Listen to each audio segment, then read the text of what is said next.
নমস্কার বন্ধুরা, যাত্রা শুরু করলাম কেদারনাথে। সোনপ্রয়াগের হোটেলে আমরা সমস্ত ব্যাগ রেখে দিয়েছিলাম। প্রত্যেকটা ব্যাগ পিছু 100 টাকা করে চার্জ দিতে হয়েছিল। তো যাই হোক, গৌরীকুণ্ড অনেক বড় এরিয়া।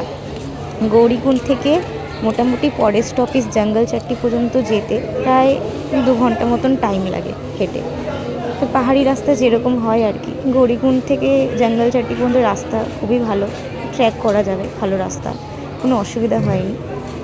কোনো এক শিবরাত্রিরে বাবা মহাদেবের মাথায় জল ঢালতে ঢালতে কামনা করেছিলাম, বাবা আমার কেদারনাথ যাওয়ার খুব ইচ্ছা।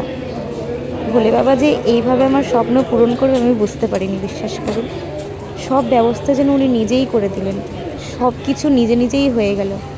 যাই হোক, আমাদের স্বপ্ন পূরণ হচ্ছে। আমরা কেদারনাথ ট্র্যাক করছি পায়ে হেঁটে। ভোর 4:30 থেকে আমরা ট্রেকিং শুরু করেছিলাম, তাই অন্ধকার ছিল।